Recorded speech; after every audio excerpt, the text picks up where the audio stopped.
name is Matt Louie and I'm the sales training manager here at Crescent Crown, and I'm here today to talk to you about our sales rep position and what that role looks like and what their duties are like. I love selling beer, and I think the folks here at Crescent Crown that do this job love selling beer as well. It's a fun activity, it's fun to talk to people about, but a lot of people who don't work in the industry don't really understand what the role exactly is. So let's dive into it. Our salespeople here at Crescent Crown work in one of three selling segments. Our major chain segment is first. That is large format off-premise accounts, basically grocery stores. So your Fry's, Safeway, Albertsons, Bash's, Walmarts of the world. Our next selling segment is what we call Team Inc. And that is our smaller format off-premise accounts, such as convenience stores like Circle K and 7-Eleven, drug stores like CVS and Walgreens, and the independent liquor stores of the world out there. Our third and final selling segment is the on-premise. That is primarily bars, restaurants, golf courses, hotels, the types of establishments where you can actually consume the alcohol on the premise, hence the name. Now, we have basically 100 sales routes and territories and about 100 sales reps to fill those routes and territories actively working for us every day. When we look to hire people on into our sales department, we hire them into our temporary training role called sales development, which means nothing more than you're a sales rep for us from day one. You are just not assigned to one of those 100 routes or territories. We do this because we want our new people to train with our sales trainers and some of our best sales professionals for approximately 2 to 3 months so that they can become proficient on our systems and processes before we assign a route to them.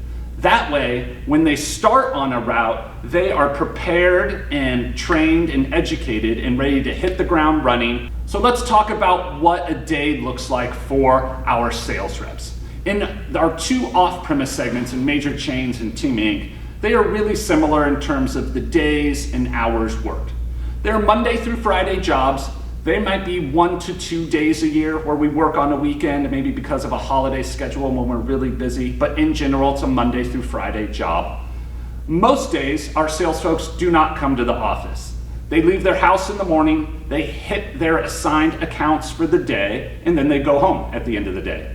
The accounts that they hit and visit and call on any given day are all predicated and determined by our logistics department and delivery schedule, so there's never any confusion as to what accounts to call on for that day. When our sales reps call an account, they're going to execute our 10 steps to a sales call. Won't get into what every single one is, but I'll kind of paraphrase it for you. Now in the off-premise, our sales folks are probably getting to their first account sometime around 6 or 6:30 in the morning. They could be done anytime between 3 and 4:30, 5 o'clock in the afternoon. Every day is a little different. You might have one day that's 7.5 hours, another day that's 9.5 hours. It's always going to average out to 8 to 9 hours a day in a 40-hour, 45-hour work week. Sometimes the duration of executing our 10 steps in one account is longer than another. Hence, that's why sometimes the times that you work in a day are slightly less or slightly more. Now, when they're getting to that first stop of the day and they're executing our 10 steps to a sales call, the first thing is they're walking into that account with a goal in mind of what they're trying to accomplish based upon their previous interactions and visits to that account. Once they arrive at the account, they're going to survey the account for opportunities for our 6 standards of performance. Our 6 standards of performance are the things that we do to put beer in a consumer's hands. And those are displays, distribution, pricing, quality, the cold box, the cold shelf itself, and point of sale. Point of sale are marketing materials like posters, banners, anything that can advertise our brands and try to create an impulse purchase for a consumer. Now, after they've surveyed for opportunities, our salespeople are going to take an inventory of all of our products in the store. So that could mean going into the back room, going into the cooler in the back room, being in there for 20 or 30 minutes to take an inventory of all the products that are out there, coming back onto the sales floor, finishing the inventory of any products that weren't in the back room, servicing the account, and then writing an order for that store. They're going to sit down, and after they've serviced the account, filled shelves, then taken an inventory of all the products, they're going to go line by line through every single item we have in that store and do some quick math computations to see what inventory the item had last week and then what inventory they have today to see in the previous last 4 weeks how many cases or units of that item that account sold every week, so they know what to order for this coming week. After they're done with the order, they're going to go make their sales presentation to whoever the decision maker might be. After they've made their sales presentation, and hopefully a successful one, they're going to record down what they accomplished and what activities they did in that account on their pre-plan in their customer notes. And then they are going to set some goals for the next time that they are in that account, record those as well, and then get in their car and drive to their next account. So I mentioned getting in your car. Here at Crescent Crown, our salespeople drive their personal vehicle for work. By law, we are happy to certainly reimburse our sales folks for driving their own personal vehicle. We use a third-party company called Modus to track the miles that our sales folks drive while they are actively working. Modus is a large national corporation that does mileage tracking and reimbursement for lots of companies across the country just like us. After they've recorded their goals for their account and are done with that account and they drive to their next stop, then they're going to continue to do that throughout the course of the day and executing our 10 steps to a sales call in each of their assigned accounts for the day. Once they're done, they'll drive home at the end of the day. Now the on-premise is a little different just because the hours worked are slightly different. It is a primarily Monday through Friday job. Now our on-premise folks start a little later. There's not a lot of bars that you can go into at 6:30 in the morning and see a decision maker like a grocery store or a convenience store.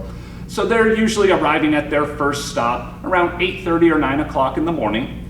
And then they're usually finishing their day right around 5 or 5:30 when our cutoff time for transmissions is. Their 10 steps to a sales call looks just the same as their off-premise counterparts. In addition to their normal 10 steps to a sales call in an on-premise account, our on-premise sales folks are also tasked with doing samplings and promotions to promote our brands and educate the consumer on our brands. If they sell in a new brand to a bar, they might go do a sampling so they can educate the consumers in that bar about this new product, as well as conducting promotional activities like handing out hats and t-shirts and keychains, that sort of thing, in order to promote our brands. Now they do these promotions and samplings when bars are busy, which are in the evening and on the weekends. So unlike their off-premise counterparts, they do have a modest amount of monthly work on weekday evenings and on the weekends. I'd say 5 to 10 hours a month on average, so nothing too overwhelming. As you can see from my description of what our sales folks do, sales in the beer and alcohol industry is slightly different than your typical sales job in maybe another industry that's not alcohol distribution. Our sales folks devote about 90% of their time to doing activities that are not face-to-face based, whereas 10% of their time is probably devoted to actual face-to-face sales pitches with the decision maker for that account. I always like to point that out because if you have not worked prior in alcohol distribution, you might find that unique if you've had a sales role outside of our industry. Similar to any sales role in any industry, our most successful people are the ones that have the internal drive and passion to do the job and do the job well. They're good at overcoming objections, creating great relationships, and finding solutions to help our customer grow their business. Our sales folks are not commission-based. They are tasked with doing the types of things at retail that are going to help sell more beer. And those are all based around our 6 standards of performance, which I outlined earlier. If they can help a retailer sell more beer and make more money, then that in turn will grow our business as well. Those are the types of things our sales folks are tasked with doing. Well, thank you for your time today and listening to my brief description of a sales rep role here at Crescent Crown Distributing. I hope that you apply for a position and I get to meet you in person soon. Thanks again.